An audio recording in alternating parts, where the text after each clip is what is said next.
ছেড়ে দে, হয় তোদেরকে গদি ছাড়তে হবে, নাহলে জনগণকে জবাব দিতে হবে।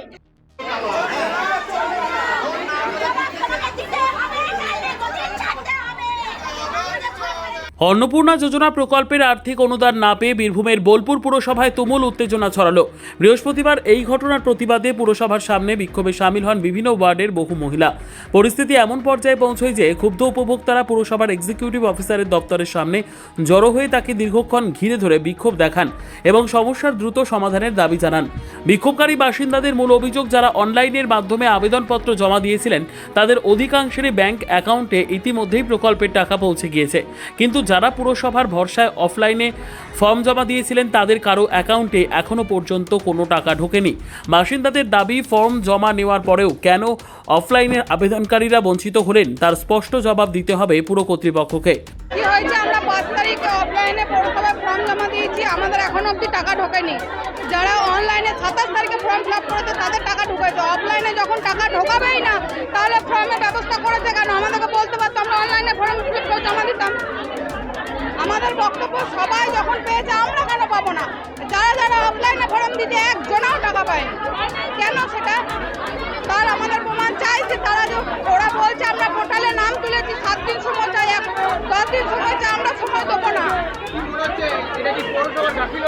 একদম পৌরসভা গাফিলতি, যাতে বিজেপি পৌরসভা ভোট না পায় তার জন্য এইসব করা হয়েছে, আর কিচ্ছু না। বিজেপিকে নত করার জন্য এগুলো করা হয়েছে, কিন্তু এইবারও পৌরসভাতে বিজেপি জিতবে। জয় শ্রীরাম।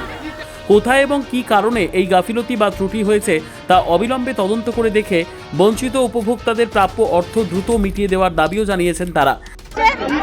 একটা হচ্ছে, এখানে অন্নপূর্ণা ভান্ডার নিয়ে কালকে আমাদের সরকার 1,20,00,000 কোটি রাত 12টার মধ্যে, মানে রাত 12টা পর্যন্ত সমস্ত টাকা ছেড়েছে। যারা অনলাইন করেছে তাদের ঢুকেছে, যারা অফলাইন করেছে তারা ঢোকেনি। কিন্তু আমাদের এখানে কিছু কিছু জনসাধারণ ভাবছে যে সরকারের দোষ। আমি বলতে চাইছি, এখানে আমাদের প্রধানমন্ত্রী, মুখ্যমন্ত্রী, সরকারের কোনো দোষ নেই। দোষ আছে পৌরসভার পোর্টালে নাম তোলেনি, তারা বান্ডিল বান্ডিল জমা করে রেখে দিয়েছে আমাদের সরকারকে বদনাম করার জন্য।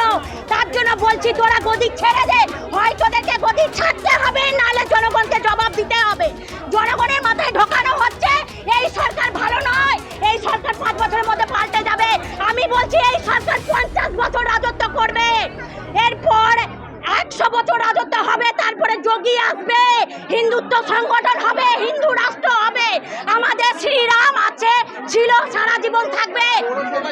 পৌরসভার চেয়ারম্যান এই পোর্টালে নাম তোলেনি, এমনকি অনলাইনে যারা করেছে তাদেরও নাম ওঠেনি। তাই আমাদের বক্তব্য, আপনারা ইচ্ছাকৃত করেছেন, আপনারা পদত্যাগ করুন, নাহলে এর উত্তর আপনাদেরকে দিতে হবে। আমরা চাইছি জবাব। আপনি বাইরে আসুন, সমস্ত পোর্টালের নাম আমাদেরকে দেখানো হোক। এখন ওনারা বলছেন 7 দিনের মধ্যে নাম তোলা হবে। এতদিন 1 মাস ধরে কেন তোলা হলো না? এই 7 দিন পর এই হ্যারাসমেন্ট আমরা মানছি না, মানবো না। এই বিক্ষোভের জেরে বৃহস্পতিবার কিছু সময় পুরসভার স্বাভাবিক কাজকর্ম ব্যাহত হয়।